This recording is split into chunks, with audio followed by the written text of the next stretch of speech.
Overwhelming difficulty functioning as an adult after having an emotionally painful childhood is, well, it's all too common. As adults, we will likely make some progress overcoming various compounding consequences.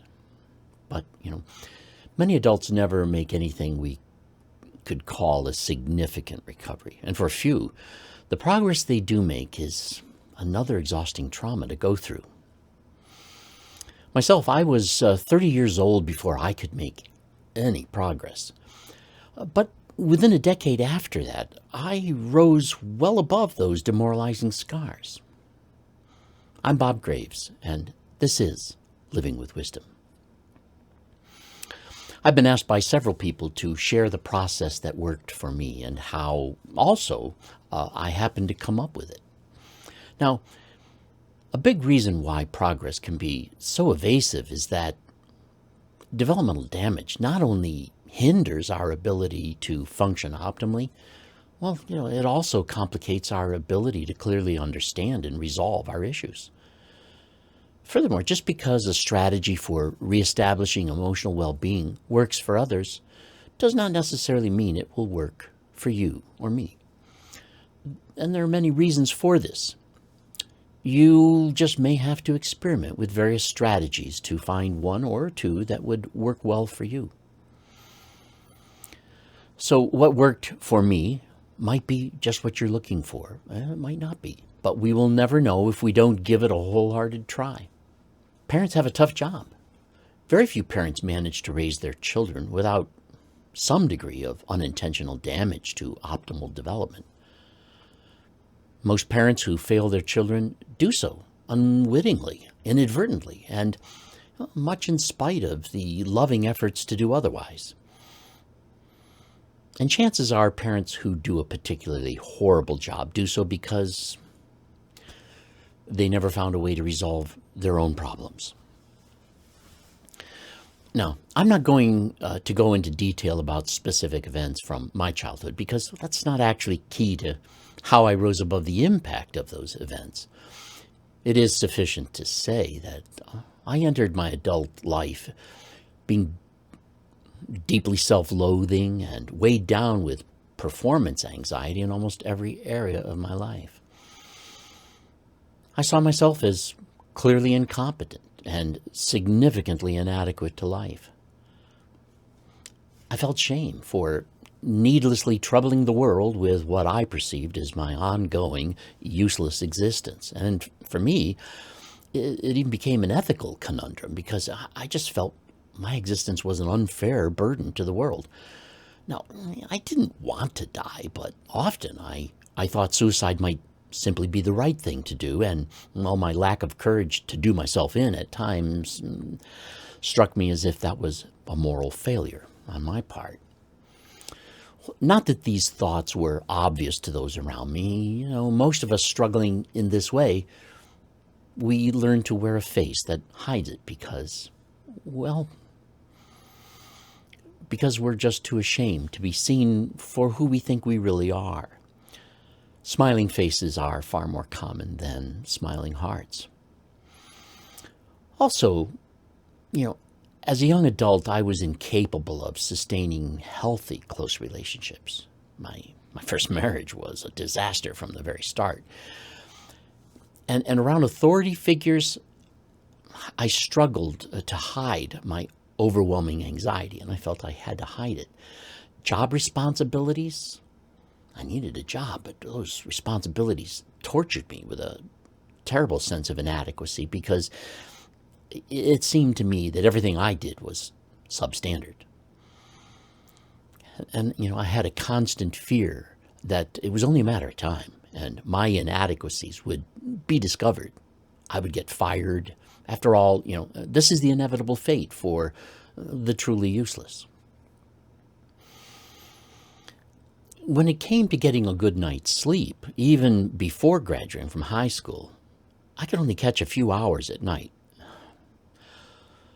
I remember being so exhausted during the day, and occasionally I would suddenly collapse and just, become unconscious for a few minutes. And when I came to, I would be hyperventilating.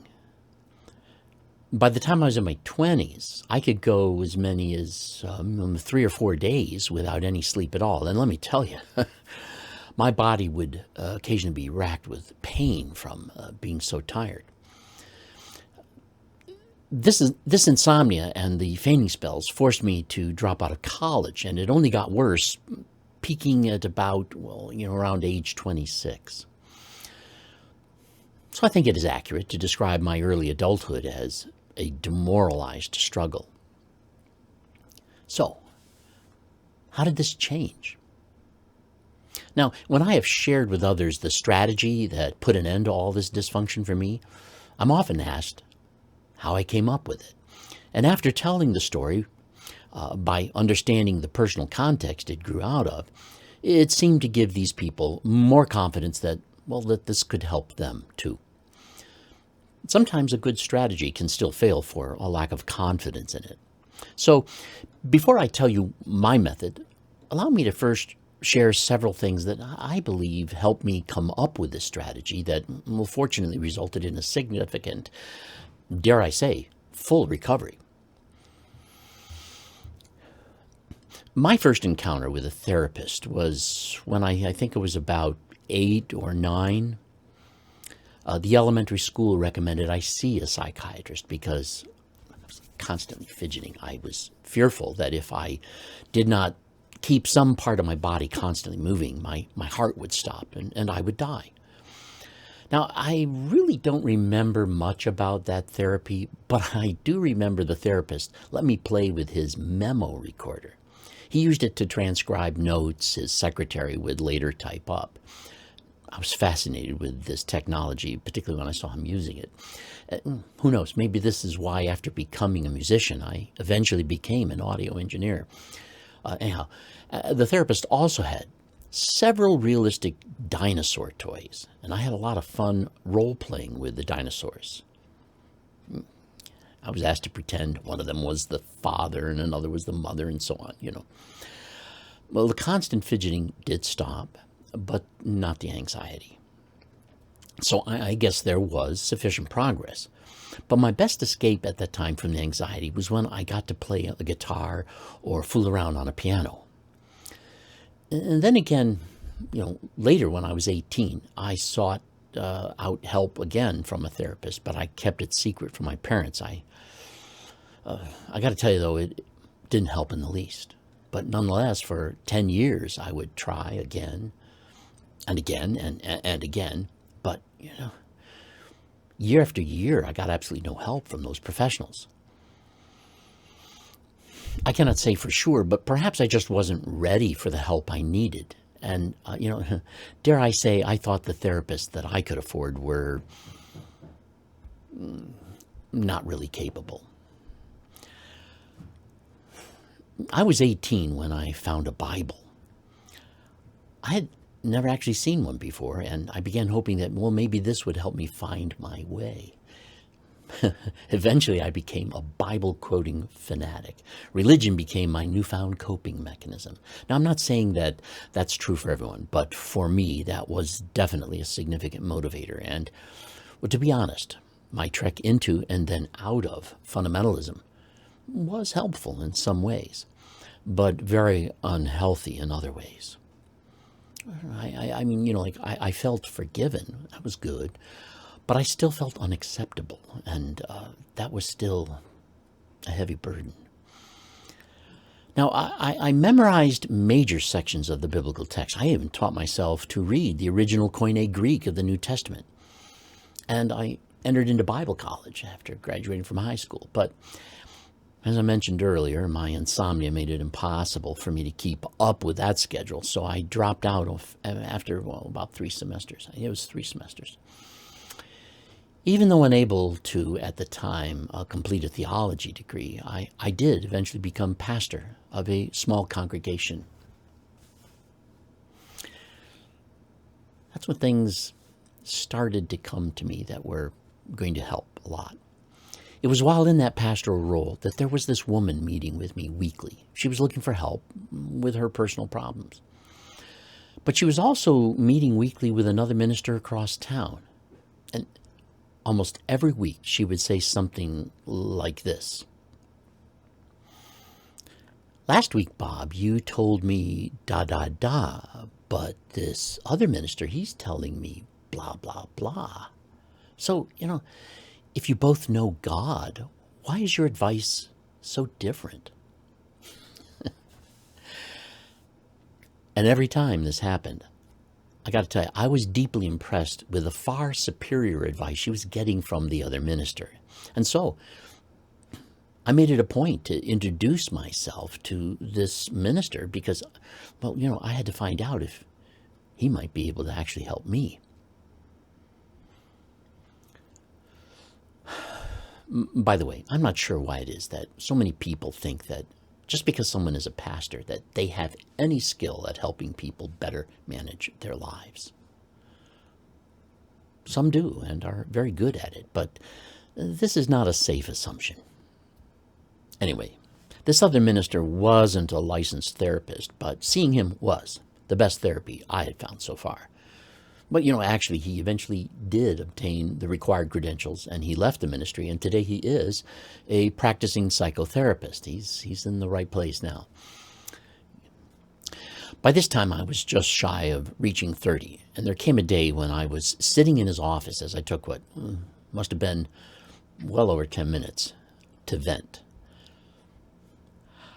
I was very angry, and I raged on about things my father had said and done and things my mother had said and done, and about how the pain left me feeling so deeply defective.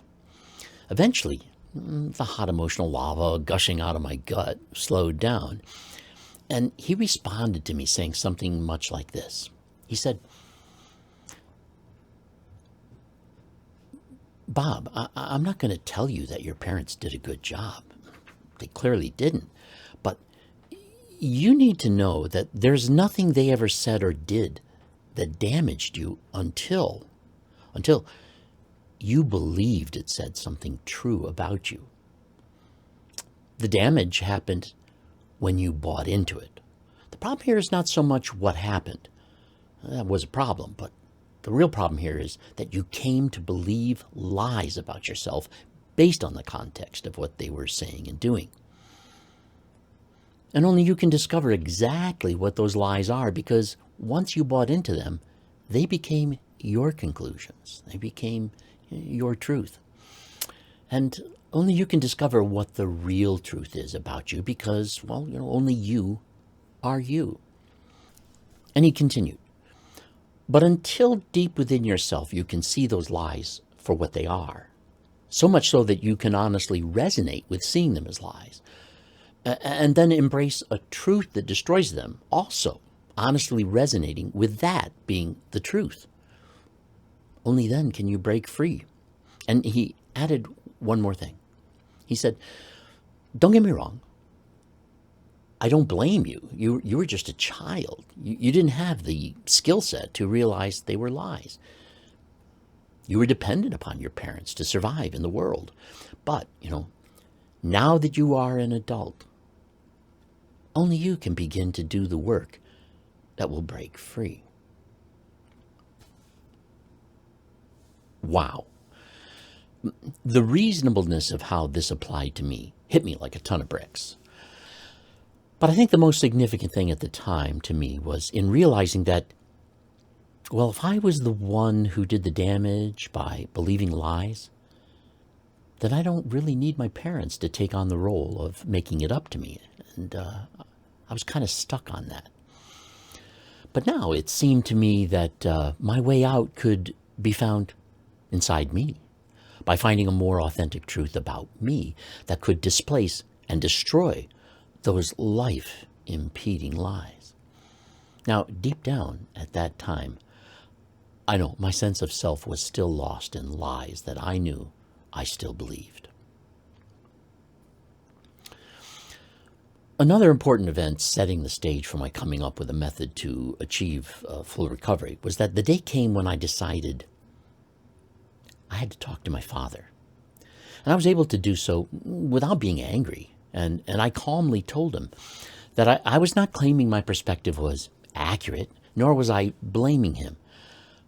I was only claiming that what I wanted to share was my perspective as a child, and that I thought he could benefit from knowing it, and I thought I could benefit from telling it. Might add some perspective, you know. Nonetheless, I told him that as I grew up, I felt he, as my father, was constantly critical, that he never encouraged me, and that I never felt loved by him. And I shared with him some moments from my childhood as examples of that. My father remained very calm, and after saying a few things about my examples, he concluded his remarks by simply saying, see if I can do my dad's voice. Maybe I can't. Anyway, he basically said, well, I'd have to disagree. Obviously, I was not critical enough. After all, look how you've turned out. And then he serenely went back to reading his newspaper. Conversation was over. My father was an otherwise highly intelligent, well-educated, and successful executive who, well, he often looked down at everyone who was not as gifted as he was, and I think that probably included all children. That was the day I realized this man, as well as charming as he could be with his peers, as successful as he was in his career, and as widely admired for being as highly intelligent as he was nonetheless not capable of being the father I needed. I decided I was not going to hate him or disown him. Perhaps because of his own issues, he doesn't even have the prerequisite abilities. Maybe he is too damaged himself to be a good father. I don't know. Do I even need to know? Anyhow, so I decided that from that day forward, I would continue to interact with him as a truly fascinating older man that I happen to be related to. But I'll tell you what, from here on out, whatever it is that I need from a dad or father figure, I'm just going to have to get that someplace else. Of course, but where at my age could I find a role model to make up that kind of difference? That did strike me as unlikely. Now, I also started to see an additional therapist who helped me greatly improve the relaxation exercises I had been learning from a book. We didn't work on anything else. I would go to his office once a week, and he would lead me through a relaxation routine. And after 6 months, I was able to achieve a significantly deep relaxation state. I then continued on my own to practice that relaxation technique. That is when I finally came up with the method that turned out to be the strategy that brought me extensive healing. Now, it didn't come to me all at once. Rather, I started out first simply practicing this relaxation exercise on my own every week. Well, sometimes as often as 3 times a week. And then over time, I added several additional steps. The first step I added was after entering a deep state of relaxation, I would then give myself 10 minutes or more to simply allow any emotions that I had lost touch with rise to the surface. At the time, I wasn't concerned with understanding them or why I might be having them, or and I wasn't interested in labeling them if I was not sure what they were. It didn't matter what emotion it was. All I intended to do was just to feel them. I had no idea just how much was bottled up inside me, and a lot of it came out, and a lot of it was quite ancient. I spent well over 3 months doing this, and now I have to say that before doing this, I was quite emotionally shut down, and my face rarely showed very, very much affect. I could be polite, but I was not friendly at that time. Had been earlier in my life, but by that time I was just kind of stoic, mean-looking. Actually met my current wife casually at that time, and she found me to be a scary-looking guy. But anyway, The emotions that, surfaced at first were extremely uncomfortable. But I promised myself I would not do anything about them. I wouldn't avoid them. I would just simply feel them fully. I was surprised at what some of those emotions were. I was also surprised that by simply promising myself to feel them fully, that many of these strong feelings simply evaporated. I couldn't even explain how. It was as if all they actually needed from me was to be owned and embraced. So I became open to allowing myself to feel whatever I feel. I was more open and ready to experience any and all emotions, no matter how pleasant or unpleasant. Now, eventually I came to think that there really is no such thing as a negative emotion.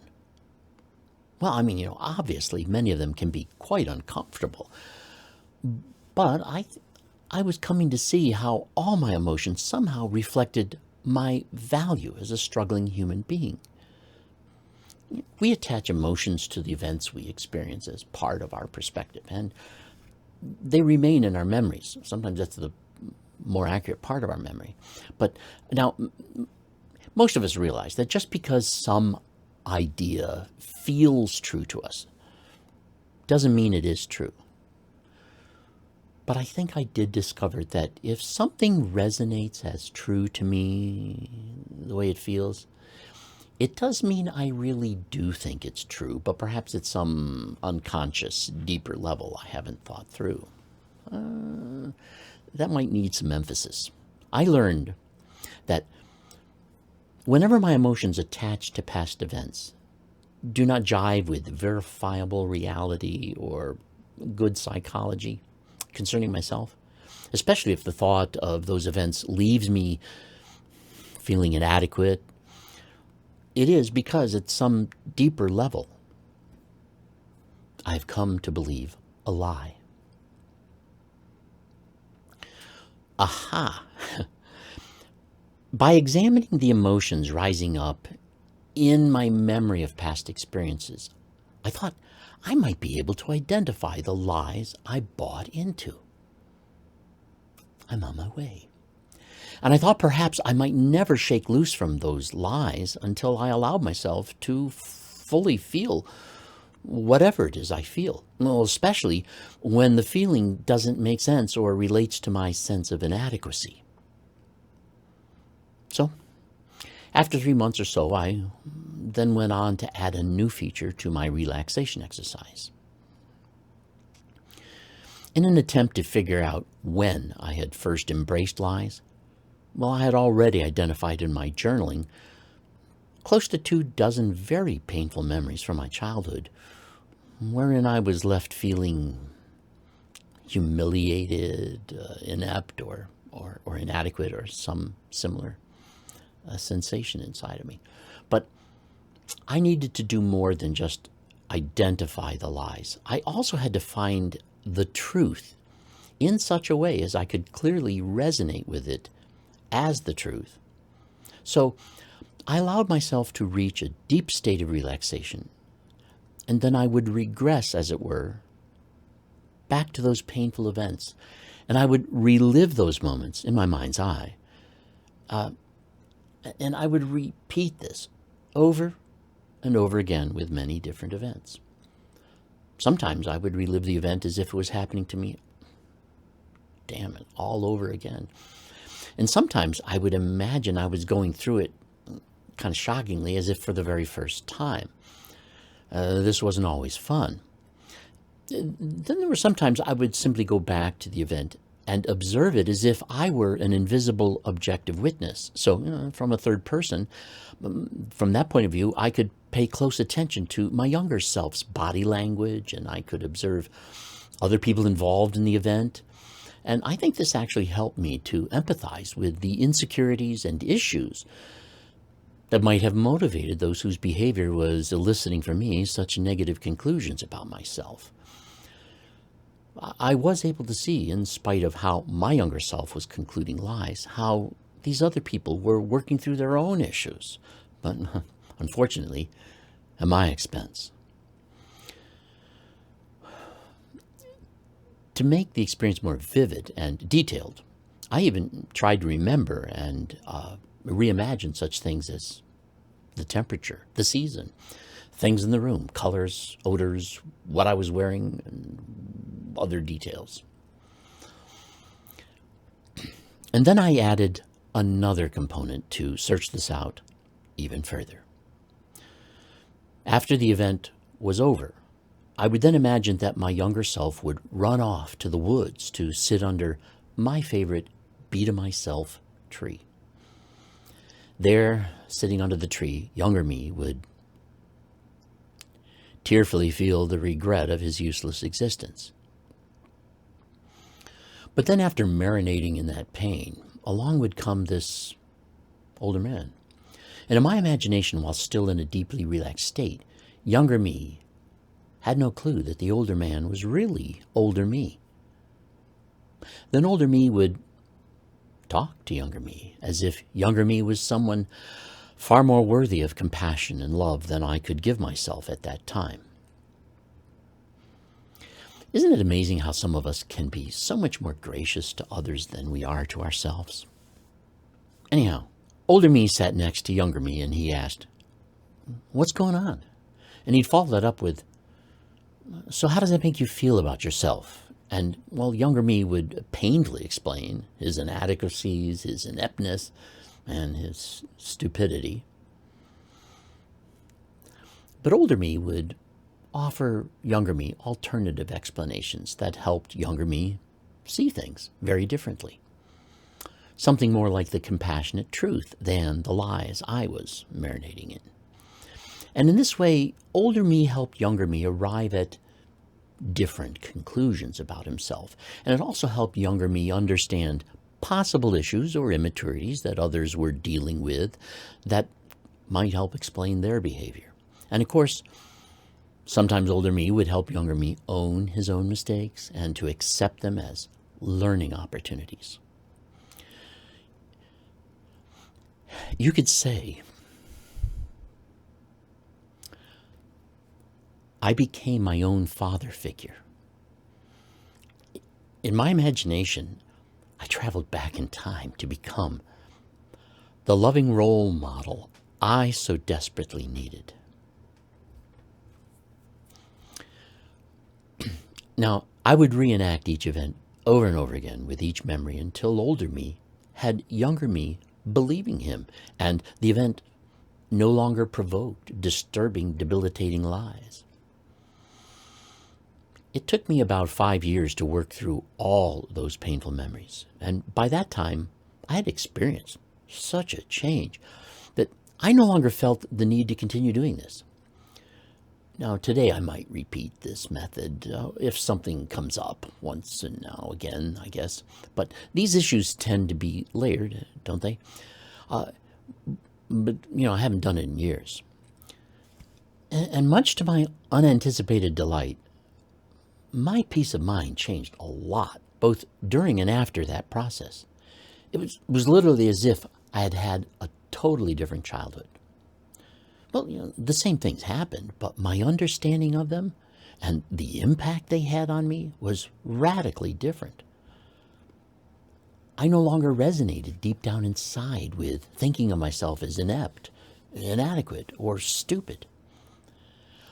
I was happy to be learning from mistakes and gaining a lot of empathy for people who unwittingly or deliberately hurt others. And not that I can condone that kind of destructive behavior, but I think I gained a better understanding about how we humans get around to mistreating each other. Bullies and abusers are compensating for their own sense of shameful inadequacies or something along those lines, Now, much more change than just how I thought of myself. The insomnia cleared up. Authority figures ceased to be intimidating, and I became excited about opportunities on my path. I became comfortable being vulnerable, transparent. I cannot even claim to understand exactly how all these changes happened. They just did. I became comfortable being me. And most important was that I had come to love myself. I mean, I really liked me. I liked being me. Self-loathing no longer made any sense, and it was as if I had forgotten how to hate myself. This also changed how I related to others. I had significantly decoupled the way behavior in others could automatically suggest negative interpretations about me, or them for that matter. When I began this journey with relaxation exercises, I really had no idea how it would evolve or how much it would change me. I didn't realize it was going to be as powerfully healing as, well, thankfully, it turned out to be. It has now been over 35 years since I began doing those relaxation exercises. And the positive impact continues to compound even to this day. There was, I must admit, one very significant setback when I had a job working for a highly unreasonable boss whose criticisms reminded me a lot of my father. It really ripped my wounds open again. But I was able to work that setback through with greater ease and an even stronger confidence that I could do it. I also became a person who could comfortably and calmly require respect and keep meaningful boundaries. Previously, I was so absorbed in my own trauma that I did not notice that so many others also beat themselves up with acquired lies. Up until that time, I thought I was on a quest for my own healing. But it changed. It became an awareness of the debilitating pain in so many others, and in desiring their well-being too. Now, although the degree of damage varies from person to person, this dynamic is probably universal. We all suffer, but we don't all recover. Not well. And so, when possible, I encourage my friends to see themselves in a far more authentic way. Well, there you go. I hope you found this helpful. This is how I recovered from a seriously debilitating childhood experience. Now, if you decide to do something like this, I would encourage you to identify some of the more destructive lies rooted in the events of your past. Those moments will be, they'll be things like, things that happened to you, as well as events you observed happening to others that made you unfairly compare yourself. Then again, some of those moments were times when you made a decision or failed to make a decision, and the outcome left you feeling inept. And lastly, some of the damage-provoking moments involved someone significant to you whose notions or behavior left you devastated. These are the kinds of moments you would need to work through until you can come to see yourself in an authentic and upbuilding way in light of an honest recollection, as best as you can, of those memorable moments. And, keep in mind, we know that our memories about the past can be quite inaccurate. It's not necessary that you determine the degree to which your memories are or are not accurate, because the lingering damage is not based on what really happened, but rather on how you have been remembering it. But no doubt as you begin to work through such memories, you might find it easier to spot the distorted themes of self-denigration. Also keep in mind, you embrace the debilitating lies about yourself when you, like I, were much younger. Today, your critical thinking skills have improved and will continue to do so. Your present-day self can give far better perspective to your younger self, even though there may still be a lot more wisdom for you to yet acquire. Let me summarize this outcome, and this summary is significant, so I hope you listen carefully to what I'm about to say. I didn't move beyond my past. I didn't escape my past. I built a better sense of myself, authentically rooted in my past. Now, it is a past I no longer have the need to move beyond. And one last thing on a much related note. I believe that for many of us, it's hard to love ourselves until we have experienced someone else genuinely loving us and seeing us genuinely in a positive light, flaws and all. With this method, you can become one of the people who shows your younger self a truly nurturing love. May you live loved. May you find yourself to be lovely. Thanks for listening.